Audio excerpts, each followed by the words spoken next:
These people are amongst the greatest quiz players in Britain. Together, they make up the Eggheads, the most formidable quiz team in the country. The question is, can they be beaten? Welcome to Eggheads, the show where a team of quiz challengers attempt to beat the greatest quiz team in Britain. They are the Eggheads. Today's fearsome foursome are Chris, the steamroller, Steve, Beth, known as the microscope, and Kevin.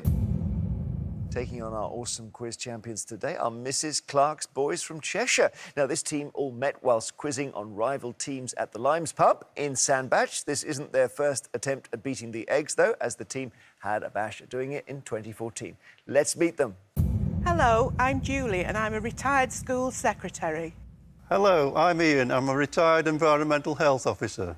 Hello, I'm Kevin and I'm a retired programmer. Hi, I'm Ian and I'm a retail branch manager. Julie and team, hello. Hello. Great to see you. So you're back for more. Yes, we thought we'd give it another try. Fantastic. So just explain the relationships. You and Ian next year have been married for a good 50 years. 50 years, yes. Right. Yeah. And do you quiz against each other or together? We started off quizzing against each other with the other two boys, but now we've got together and we generally do things together now. Yeah. Oh, lovely. So you also write quizzes? I do, yes. How Yeah. do you find that? I enjoy it very much, yes. I started doing it for our local U3A during lockdown, really, when, you know, people hadn't got much to do. And it took off really well. I had very positive comments. And we also, us three, the first three of us, actually present quizzes as well for the U3A. Oh, brilliant. So I write and present as well. Oh, So. fantastic. Because writing questions is a bit of an art, Eggheads, isn't it? Absolutely, yeah. It's terrible. Yeah, because you often find you write a question, it's good, and there are two answers to it. Well, you have to do quite a lot of research and make sure your facts are right before it goes out, yes. Yeah. Well, I wish you well. Thank you. The Eggheads had a little bit of a bashing, didn't you, Eggs, in the last game? You can see they're just... their heads are bowed. I know what they're like. They'll want to get up and running again. Every day there is £1,000 worth of cash up for grabs for our challengers. If they fail to defeat the Eggheads, the prize money rolls over to the next show. Mrs. Clark's boys, the challengers, won the last game. They won quite a lot. So there's £1,000 to win today as we start all over again. Shall we crack on? Yes. Good stuff. Mrs. Clark's boys, the first subject for you is on science. Now, who would like science? You, love. Ian, I'll do science. All right, it's you, love. And you've got Chris, Steve, Beth, Kevin. What do you think, Chris? Yeah, try Chris. Yeah, yes. Chris. Yes. Yeah, well, Chris, we've had our moments on science, haven't we? We have indeed, Jeremy. So Ian C. from Mrs. Clark's boys versus Chris from the Eggheads. And please go to our legendary question room. Well, Ian, I should have asked why the team is called Mrs. Clark's boys, but I think I can guess. Yes, I think you're probably right. Well, go on, tell us. It's obviously my wife is Mrs. Clark and the rest of us are boys. So Julie Clark is the team captain, and that's why it's Mrs. Clark's boys. All right. 3 multiple-choice questions on science in turn. Ian, you can choose whether you go first or second. I'd like to go first, please. Here we go, Ian. Which of these is a type of winged, sound-producing insect which can grow up to 5 centimetres in length? Cicada, trilobite, or fossa? I'm not absolutely certain on this one, but I think it's a trilobite. Trilobite, I'm trying to picture, is that very small or very big? What do you think, Kevin? Do you know this? I think it's a... I've never known how to pronounce this. Cicada. Cicada is the answer. We go to Chris. What name is given to the type of plankton that is made up of microscopic animal matter? Is it phytoplankton, zooplankton, or barboplankton? Animal matter would be zooplankton. Beth knows this? Yeah, phyto will be plants, so zoo is animals. Phyto is plants, zoo is animals. Right, your question, Ian. What is the correct term for the tail fin of a fish? Is it the dorsal, caudal, or frontal? I think that one, the dorsal's on the back and frontal is obviously over towards the front, so I think it's the caudal. It is the caudal. Well done, Ian. Good stuff. Chris, on to you. Level. Second question to Chris. Which of these is the approximate top recorded speed of the cheetah? Did the cheetah go at 42, 52 or 62 miles an hour? Ah, they're nippy creatures and the top speed is 62 miles an hour. I remember being amazed about this when I was a young boy. You're right, 62 miles an hour. So Chris has the lead. Ian, you've got to get this one right to stay in. Anders Celsius, after whom the temperature scale is named, was born in which country in 1701? Spain, Switzerland or Sweden? Well, it sounds like a Scandinavian name, so I should go for Sweden. The country of ABBA. That's right, Sweden. So, Chris, you can take it with this. In human biology, Chris, what is a contusion? A nosebleed, a cut, or a bruise? A contusion is a bruise, Jeremy. Ah, you've gone straight there, and you are right. It is a bruise. You got 3 out of 3. It was that wretched cicada at the beginning, wasn't it, Ian? Yes. Not to worry. Plenty of time for your team. Please rejoin your teammates and we'll play on. OK, the challengers have lost a brain early here. The Eggheads are still in place. Chris played well. And we go to geography. So, Mrs. Clark, is this for you or your boys? It's for my boys. I think that's me. I think it is for Kevin. Yes. OK, Kevin, now before you go, choose an egghead. It can't be Chris, it's got to be Steve, known as the Van, or Beth or Kevin. Well, Ian, who's not been on, told me he wanted to take Beth, so I'll go for Steve. Oh, right, there's the beginnings of a strategy here. Yes, Fine. absolutely.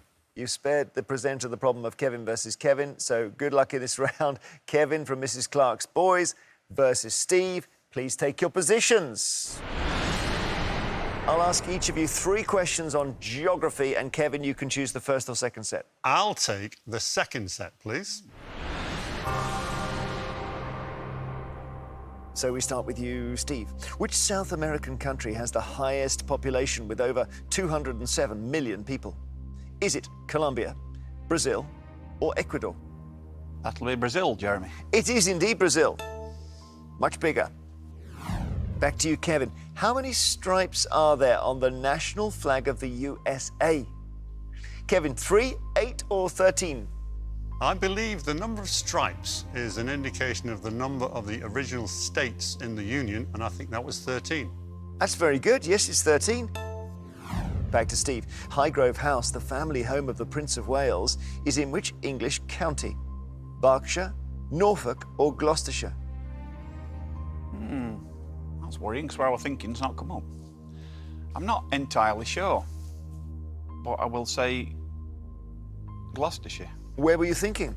Sorry, for some reason. Surrey. You got it right, though. It is Gloucestershire. That's the way they roll, these eggheads. Little inklings. Kevin, which of these cities is on the Mediterranean island of Sardinia? Is it Cagliari, Palermo, or Ajaccio? Palermo is on Sicily. Ajaccio is the capital of Corsica. So the answer for Sardinia is Cagliari. Cagliari is right. Well done. You're good, aren't you? OK. I'm impressed. You've done a lot of travelling, Kevin, have you? I have indeed. I've been to all those places. Oh, brilliant. That's handy. Steve, at 28 metres below sea level, which city on the Caspian Sea is the lowest lying national capital city in the world? Is it Ashgabat, Tbilisi, or Baku? That's Baku, Jeremy. How did you get to that? Well, that's one I did know before they came up, so... Baku is 28 metres below sea level, the lowest lying national capital city in the world. There we go. So he's got 3 out of 3, and therefore you must get this one right, Kevin. The Great Indian Desert, which covers approximately 200,000 square kilometres of land, is also known by what name? Is it known as the Puntland Desert, Thar Desert, or Taklamakan Desert? I think the Taklamakan Desert is in the middle of Central Asia. And I've no idea where Puntland is, but I'm thinking that the Thar Desert is the one you're asking about. So the Thar Desert is my answer. Eggheads, is he right? Yes. Yeah. Well done. It is the Thar Desert. Gosh, not a slip at all here so far from our challenger. OK, we go to sudden death, Steve. It gets a bit harder, as you well know, because I don't give you alternative options. Steve, which is the second largest of the Channel Islands by area? Must be Guernsey, Jeremy. Guernsey's right. Over to you, Kevin. Which river, which rises in West Russia, is the longest in Europe? The river that immediately comes to mind is the Volga. Volga is right. Steve, Guantanamo Bay, the site of a US naval base, is a feature of which island? Cuba. Cuba is correct. Kevin, you need this to stay in. What name is shared by a port in the east of Sicily and a city in New York State, located on the shore of Lake Onondaga? Well, I can think of the city on the island of Sicily, but I can't think of it in America. But I'm thinking the name is Messina. If you've got this wrong, you will be knocked out. Eggheads, what do you think? Messina? No. Syracuse. Syracuse. Oh. I bet you knew that as well. I know it now. Well, thank you, Kevin, for playing. Knocked out by Steve. Plenty of time for, well, some time for a comeback by our challengers. We'll be back shortly, but if you would like to work on a question from the Eggheads during the break, Kevin has one for us now. Yes, Hippo, Swiss Roll and Spud were all in competition with one another in 1943. Spud won, and as a result acquired a fruitier-sounding name. Which name? Which name? What did Spud become? Thank you, Kevin. See you after this short break.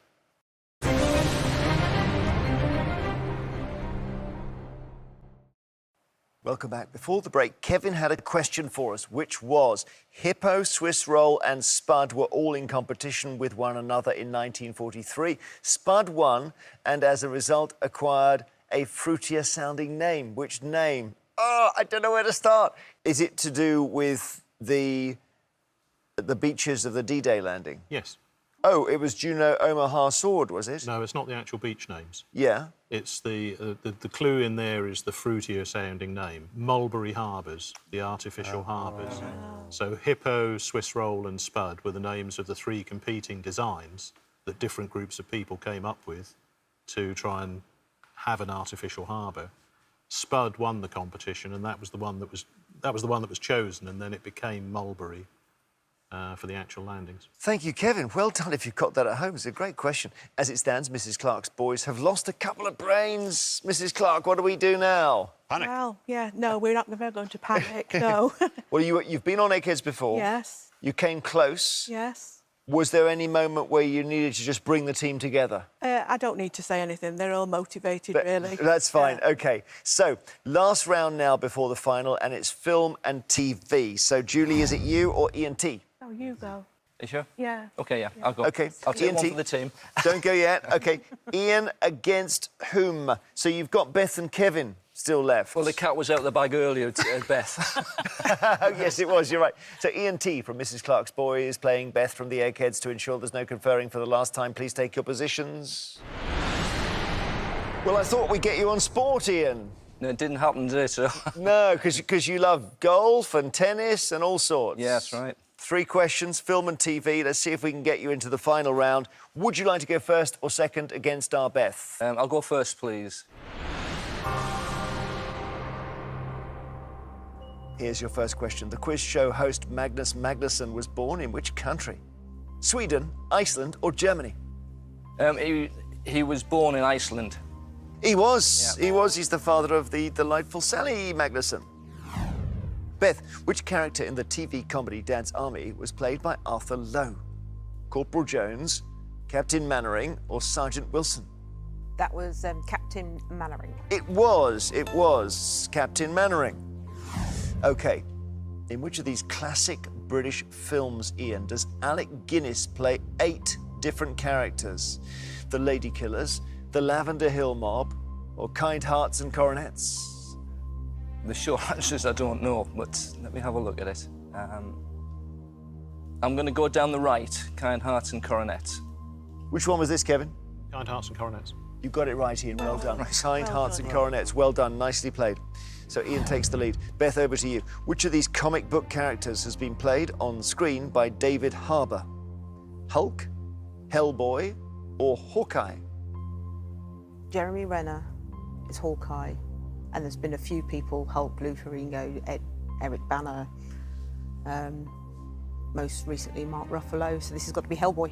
That's very good quizzing. Yeah, Hellboy's right. He's the police chief in Stranger Things yeah. as well, David Harbour. Ian, which British actor played the role of Detective Jimmy McNulty in the award-winning police drama The Wire? Idris Elba, Tom Hiddleston, or Dominic West? Well, I think Idris Elba was Luther, and I'm not sure about the other two. I'm going to go in the middle, Tom Hiddleston. I don't think you've seen The Wire, have you? I haven't, no. It was the breakthrough moment for Idris Elba, but he was playing String a Bell, Right. I do believe, wasn't he? And it was Dominic West who played this part. OK, Dominic West is the answer, so Beth has a chance to take the round. Keala Settle takes lead vocals on which of these songs from the 2017 film The Greatest Showman? Never Enough, This Is Me, or A Million Dreams? Oh, my daughter sings along to This Is Me and A Million Dreams around the house, and I've never seen the film. Let's go with This Is Me. This Is Me. If you've got it right, you've taken the round. Anyone on the challenging side like the movie? You do, Yes, Julie? oh yes, definitely. We sing all these at choir, actually. And is she right? Yes, she's right. She's right, yeah. We play it on radio too. It says Yeah. Keala Settle after the title. This Is Me was Keala Settle on lead vocals, so 3 out of 3 for Beth. She's taken the round. Ian, sorry, knocked out. Looking tricky for our challenging team, but not impossible. We're about to play the final round for £1,000. So this is what we've been playing towards. It's time for the final round, which, as always, is general knowledge. But I'm afraid those of you who lost your head-to-heads won't be allowed to take part in this round. So it's Ian C and Kevin and Ian T, all from the challenging side. Would you please now leave the studio? Well, good luck, Julie, here. Mrs. Clark's boys are down to just Mrs. Clark, playing for £1,000. And Chris, Steve, Beth, Kevin, playing for the Eggheads reputation and to get your run back on the road again. As usual, I will ask each team 3 questions. They're all general knowledge. Julie, as you know, normally I say you can confer. It's tricky with your boys at the back. But don't worry, you can do it. It's been done before. Your boys are at the back. They're cheering you on. Would you like to go first or second? I'll go first, please, Jeremy. OK, all the best. Here we go. Thank you. Oktoberfest, the world's largest beer festival, has taken place in which city since 1810? That's Oktoberfest. Brussels, Munich, or Geneva? That's Munich. It's Munich. Well done. Yeah, famous for its beer. Eggheads, the Statue of Liberty was a gift to the USA from which country? Was it the UK, France, or Canada? France. It was France. Yeah. That was France. France is right. Who gave it? I mean, the French, but on what basis? Was it a sculptor, or was it an individual, or a government? Government. The government. Government, yeah. Just to... initially, it was meant to be for the centennial, but by the time everything was in place, we were about 10 years too late. So we were sort of in the 1800s, were we? 1886 was... 1886, right. Challenger. Which heavy metal band shares its name with a medieval instrument of torture? Black Sabbath, Judas Priest, or Iron Maiden? That's Iron Maiden. It is Iron Maiden. Iron Maiden is right. Julie in the lead. Let's treasure this moment. Yes. So we're on track here. Eggheads, in 1979, Philip Johnson became the first winner of which of these prestigious awards? Fields Medal, Pritzker Prize, or QE Prize? Pritzker. Yeah. Yeah. Pritzker Prize. Yeah. Philip Johnson. Philip Johnson. Yeah. That was the Pritzker Prize, which is given for architecture. Pritzker Prize for architecture is right. Philip Johnson won it. What for, a building or what? It tends to be for a body of work, over time. So it wasn't for a specific building, I don't think. It was for his work over many years. Right. He was in his 70s by then. So. OK. Very good. They're playing well, but so are you, Julie. 2-2, final round. Get this right. And we may just see a total batting collapse on the other side. What is the first book in Enid Blyton's famous 5 series? Is it 5 Fall into Adventure, 5 on a Secret Trail, or 5 on a Treasure Island? Well, I'm sure I've read these when I was younger. Could you just repeat them again for me, please? What is the first book in Enid Blyton's famous 5 series? 5 Fall into Adventure, 5 on a Secret Trail, or 5 on a Treasure Island? I'm not sure what order they were written, but I think it's 5 Fall into an Adventure. 5 Fall into an Adventure. This is a tough question. I like you, I probably read them, but I don't know in what order I read them. Eggheads, do we know? Treasure Island. Treasure Island. 5 on a Treasure Island we were looking for. Gives the Eggheads a chance here to take the contest with this question. In 2022, which cricketer scored 410 not out against Leicestershire, the 3rd highest first-class score ever recorded in England? Was it Sam Northeast, Ben Duckett or Harry Brook? Well, I don't know this, but I can throw in that I think Sam Northeast had a very high run scoring season in 2022. So a big score like that would obviously have helped and contributed to his having a big total. Yeah. So that's, other than that, that's... If you say so, I'll go along with that. Yeah. Okay. Yeah. Happy with that. Okay with that? Yep. We think that's, well, we don't know, but we think that might be Sam Northeast, who had a very good run scoring season in 2022. So Sam Northeast. With cricket, I sense you're just slightly on thin ice, you Eggheads. We don't really have any cricket obsessive on the team. In 2022, the cricketer who scored 410 not out against Leicestershire was Sam Northeast. We say congratulations, Eggheads, you have won.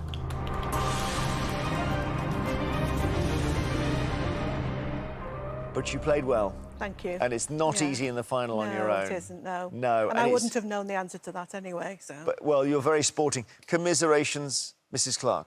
Thank you. For coming with your boys here and putting on a very cheerful and stout performance. I'm sorry that you've lost. They lost the last one, so they're keen to get back into their groove, and it seems to have happened. You reign again, Eggheads. So it means the challengers don't win the £1,000, and we'll roll it over to our next show. Eggheads, I'm wondering if you will start to build another run. Join us next time to see if a new team of challengers have the brains to take them down, stop them in their tracks. Can they do it with £2,000 to win? Till then, goodbye. And the Eggheads are back every weekday new at 6:30. Also back every weekday hosting lively debate about all the burning issues of the day. Catch Jeremy Vine at 9:15. PC Amy Hollis finds herself looking for a suspected drink driver who's fled the scene of a nasty crash in Motorway Cops Catching Britain Speeders. Next.